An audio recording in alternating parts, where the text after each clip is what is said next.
There was no autopsy into his death. The official cause of death was just suicide. However, the official certificate of death openly stated that there was a hose lodged into the tailpipe and stuffed into his cabin. Furthermore, there were rags stuffed into the door jambs of the cracks. Here's the kicker. They were stuffed in the exterior of the cracks, not the interior, which means they weren't put from the inside, they were put in from the outside.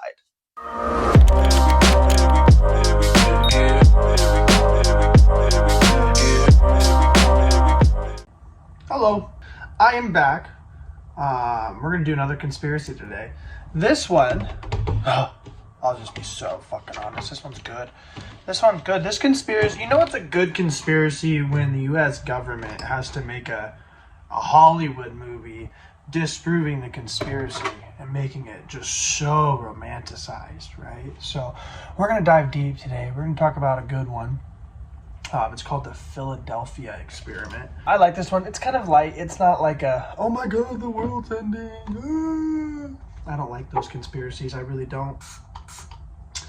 Those conspiracies actually kind of freak me out. They make me just a little bit spooked. I've got a baby on the way, so the last thing I need is more of that. You know, more scary stuff. So I try to keep it lighter. I try to keep it more fun. Today we're going to be talking about Philadelphia Experiment. What is that?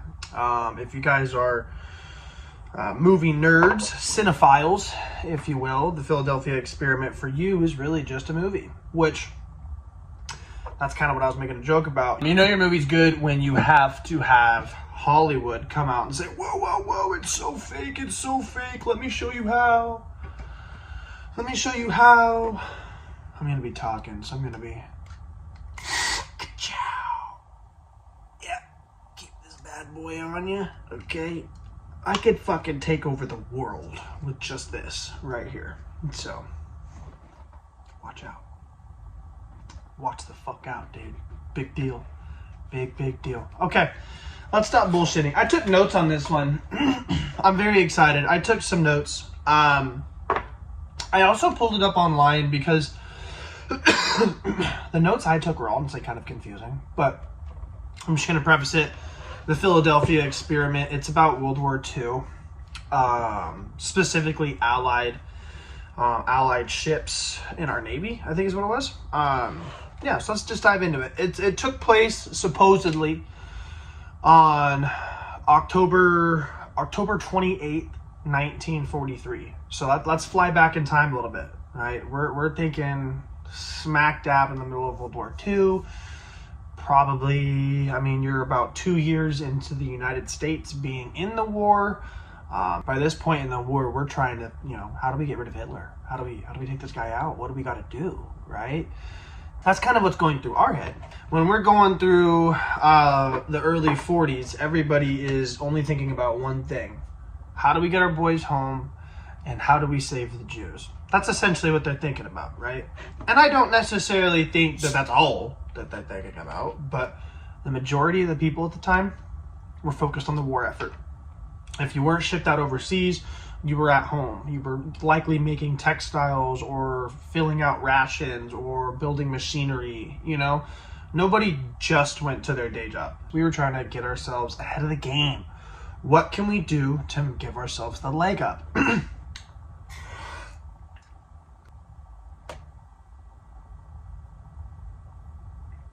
It hits different if you hold it. I don't know why, man.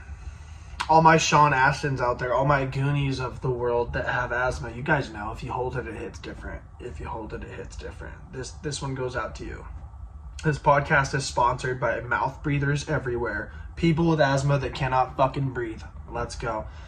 A lot of people know that Hitler was obviously a shitbag, but he was also very obsessive. He had a drug obsession. He was a drug addict. He was addicted to cocaine, methamphetamines, mostly uppers. His whole thesis was, if I sleep less than my enemy, I'll have the leg up on him because I'm researching this or I'm awake longer. I don't know. He was just of the mind that I can never be taken advantage of if I'm always one step ahead. And his thesis was, well, if I'm awake earlier, And a week later, I have all this time to research all these projects and make the Nazi soldiers better than everybody, which I think history proved that didn't work at all. But he tried. Many people may or may not know, I hope you guys know, if you guys like history at all, but Hitler was very obsessed with the occult. He was obsessed with the world's secrets, and that was the whole reasoning for why he wanted to take over the world.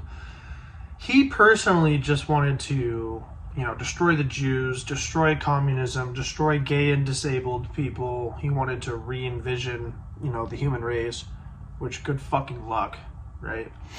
But in his process of taking over the world, he was trying to take over the world's secrets. He was very obsessed with the world's art. He was very obsessed with finding artifacts from Jesus' time, like the lance. I forget what it's called, but there was a spear that stabbed Jesus after he supposedly died to just make sure that he was dead. Hitler was obsessed with that. He was obsessed with the Ark of the Covenant, the Fountain of Youth. I mean, he was just one of these weird guys. He thought, if I find the Fountain of Youth, it's over. I'll take over the world. We'll be fucking fine. Loony bin. But when you're up all night doing coke and meth, you might come up with an idea that's weirder too, right? Fair enough. So, in all of that awe, and of course, we had the OSS, which is the Office of Strategic Services. So, it's an intelligence agency. It's the father of the CIA, quite literally. The CIA is only supposed to be allowed during wartime, which is what the OSS was. After World War II, it turned into the CIA. Boom, boom, boom. The reason why I'm bringing them up, the OSS, they had all this knowledge about Hitler, and they're like, oh my god, guys, this guy's crazy, but he's got all of these ideas about how he's going to take over the world. We need to figure out what we're going to do, and we need to stop that. Awesome. That's fine and dandy, dude. I'm fucking glad that that's what you're going to do. However, what are we going to do? OSS comes up with this great idea. They're like, look, we need to be able to get into Germany, but we need to get in there deep. We need to get in there in a way where we're undetectable, untraceable. For lack of better phrasing, invisible. And so that is where the Philadelphia experiment is born. Sorry it took me 10 minutes to even start here, but that is where the Philadelphia experiment was born. Okay, so this whole story supposedly takes place in the Philadelphia Naval Yard. The official story goes that this took place in Brooklyn.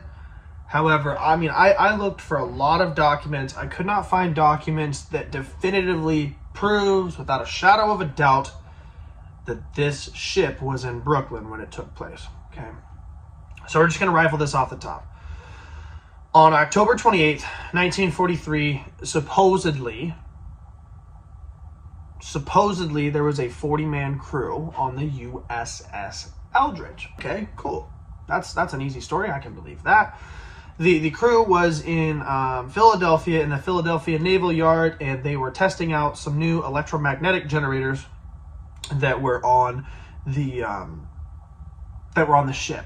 And I'm not an intelligence guy. I don't really know how all this works. But essentially, what they were trying to do is they were trying to mask their electronic signature because of underwater mines. They detect disturbances and slight vibrations in the water from electromagnetic interference, and that's how they go off. Think like Finding Nemo or Shark Tale. I know that's really stupid, but we've all seen that, and if we haven't, our kids have, so bear with me a little bit. Those little floating mines that are stuck to the chains, apparently, I didn't know this, but apparently they're set off very, very specifically, and that the specific thing that sets them off is an electromagnetic interference. So in the 40s, something that we were designing was a device that would allow our ships to get really, really close to Germany. Like, I'm talking at their back door, and essentially just walk onto their property and say, hey, Hitler, how are you? Thanks for inviting me to the cookout. Or did you? Because that's exactly what happened. He didn't invite us to the cookout. Japan did, and when Japan did it, Hitler said, are you fucking kidding me? Or whatever he said. I don't do a good German accent, personally. So you have a 40-man crew on a boat in the middle of Philadelphia. Why does this matter? They're testing out new electromagnetic generators that are going to mask their signatures so they can get balls deep on Hitler's ass and say, hey, buddy, can't kill Jews. can't kill gays, can't kill disabled people, can't kill black people, can't really just kill people for otherwise just being people. Can't really do that, bud. So this device was going to allow us to get really, really close. It was also going to allow us to go all the way over to Russia too and help Russia, because at the time we were allies with them. Believe it or not, very hard to believe. So what happened on the USS Eldridge? It was equipped with these electromagnetic devices. Witnesses state outside of the ship. Witnesses state outside of the ship that not only did the device work and it made them invisible to the bombs, they said that it made it invisible, period. And this is where it gets kind of fucking fun. Now, I'll preface it. I personally don't believe in this conspiracy, but it's fun and I like to have fun, so we're going to talk about it. So the story goes that at roughly 10 a.m. on the USS Eldridge, there was an individual who's on a ship across the water, or across the bay, I think you call it. His name was Carl Allen. He saw him on a merchant ship across the water. So we have the USS Eldridge here, and you have a merchant ship here, just a civilian ship trading, probably fishing. I'm not quite sure what he was doing. I didn't do that much research into his day job because it's not important. What is important is that Carl Allen was there that day. He claims that he watched these men get hurt on the ship and they all came back crazy. He said almost the whole crew died and came back. Now, he sent this information to Morris K. Jessup, who was like an astronomer. He was, I believe his job was he focused on the propulsion of like UFOs, which was kind of odd. So he was an actual astronomer, actual scientist. He wrote a couple of books. He was kind of respected in the UFO community, but not like to the same stretch that like people like Bob Lazar was or is, you know. Now, Carl sent this information to Morris Jessup saying, hey, I witnessed all this stuff. I really need you to cover this story. Now, Jessup promptly said, okay, so you're clearly a loony bin. I need to see some proof. And of course, Carl cannot provide that. He just continued to ramble. Now, most people would say that's kind of where the story ends, and it is, until the Men in Black showed up. So, now, and the Men in Black showed up, and they went to Morris Jessup's house, and they're from the Office of Navy Research. Now, the Office of Navy Research, it's not proven, it's not disproven, if you will, but they're kind of like the grandfather of the Majestic 12 or the Men in Black. Fun fact, the Men in Black is actually a local story and a legend. It's from the Maury Island incident in Des Moines, Washington, but it's Maury Island off in the Puget Sound, and quite literally what it is was a UFO that showed up in Puget Sound, and that was supposedly the first time that the Men in Black were ever witnessed, and they are deserving of their own episode entirely, probably several episodes. But anyways, most of the Men in Black stories are centralized around the Navy because most UFOs are spotted not on land, but actually over water. So anyway, this is the department of the Navy that's in charge of scientific research and special projects. So quite literally everything we're talking about, right? Now, these guys were mailed a copy of The Case of the UFO, which was Jessup's book. And that's why they ended up showing up at his house. But let me explain how we get there. So in this book, The Case of the UFO, or I believe it was called The Case for the UFO, there were annotations from 3 people who supposedly called themselves the Gypsies, which, their words, not mine. I'm not a fan of using terminology like that. It's outdated. But that's who they called themselves. And 2 of these men, or people, rather, 2 of these people were proven to be Allen, okay? So most of it ends here, but here's where I'm kind of iffy. Now, I mentioned at the beginning of this podcast, I personally don't believe in this conspiracy fully. There is a part of me that does believe in it, though. And the reason why I say that is because if this was really just a willy-nilly acting silly with Billy kind of story, you wouldn't see the hands-on approach from the government. You wouldn't see them give a shit. They would just say, oh, he's crazy. Let him be crazy. No big deal. Forget about it. And, channel your inner Italian, right? However, they didn't do that. They actually showed up at this guy's house. They interrogated him. They even threatened him. Morris K. Jessup. They threaten the guy. And, at this point, Jessup, not the witness, the author, he kind of goes off this deep end. He ends up trying to write a second book and a third book, sequels to his research that made the guy go crazy, Carl Allen. He realized that the public liked UFOs and they liked alien stories. So he tried to cash in. And that's part of where I'm like, okay, so, we have that. However, check this out. In 1958, he gives all of his research to a man named Ivan Sanderson on the grounds of if something were to happen to me, relating to the Philadelphia experiment. So he did a bunch of research for roughly 3 years after this. Carl Allen gives him this book with all of these annotations. Why would you do research for 3 years based off something that some loony bin showed you, right? It's stupid. Anyways, in April of 1959, Jessup calls a man named Manson Valentine, telling him that he made a breakthrough in the Philadelphia experiment. He asked to meet him the following day. You guys know where this is going to go. You already know. He never made it. He never made it there. And that is part of the reason why I'm like, shit, I can't disprove this. I can't. One of the key witnesses to the story ends up dead. He never made it. He died the day of, supposedly en route to the meeting. But here's the kicker. He died of carbon monoxide poisoning. And there was no autopsy into his death. The official cause of death was just suicide. Okay, no big deal. However, the certificate of death, the official certificate of death, openly stated that there was a hose lodged into the tailpipe and stuffed into his cabin. Furthermore, there were washcloths and rags stuffed into the door jambs of the cracks. Here's the kicker. They were stuffed in the exterior of the cracks, not the interior, which means they weren't put from the inside, they were put in from the outside. That's an issue. So this guy winds up dead before he could ever blow the lid off on all of this. And last but not least, my favorite part of the evidence is the 1984 movie of the same name. Why would Hollywood sensationalize and even romanticize an event that never happened? The term conspiracy theory never existed until after JFK's assassination. So, I mean, these are things to think about. The movie was designed to discredit a story that they clearly did not want people to believe in. Now, let's get to the end. Let's ask myself, do I believe in it? I don't. I really don't. I think it's fun. I think it's an entertaining theory of people trying to have fun and maybe cash in on the sensationalism of the 50s. I mean, think about it, right? In the UFO community, the 50s were the ripest time. Everybody wanted to talk about what they saw, what they seen. Oh my God, the stories. And I just don't believe it.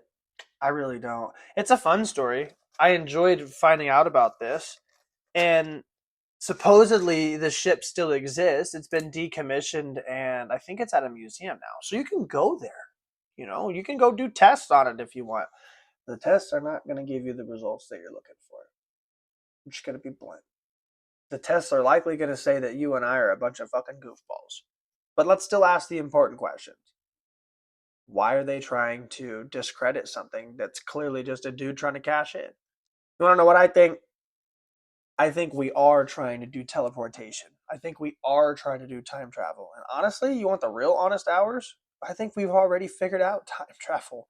I think that's why the Mandela effect is so common in things that we're so confident in or confident that we've seen are now coming out as never occurring, So I think all of these things exist. I just don't think this story was an example of it. This was fun. If you guys want another story like this, just let me know. You can email me. I'd love to talk more about these stories because I think that they're a dime a dozen. This one was one of the easiest ones I could pull up. However, if you want to talk about some conspiracies that I do believe in, just let me know. There's a bunch of them I could talk about. We could talk about 9/11, talk about JFK. We could talk about RFK or MLK or Malcolm X or all four of them and how they're all related. Whoops. We could talk about the CIA and the FBI. We could talk about how we did go to the moon and why we never went back. I mean, there's so much shit we could talk about. You let me know. But sometimes I like to talk about the ones I don't believe in too, because not every conspiracy is believable. And that's the funnest part about it. We get to decide which ones we believe in and which ones we think are fantasy. And that's the funnest part of it all. So, this was the third page getting turned with me. This is the Philadelphia experiment. I hope you guys enjoyed it. And if you didn't, you can wipe my ass front to back. Okay. You guys have yourself a good one. Thank you for tuning in. I'll be back at it again soon with more topics. And until next time, be a good person. Yeah. Be a good person and be who you want to be. Have a good one.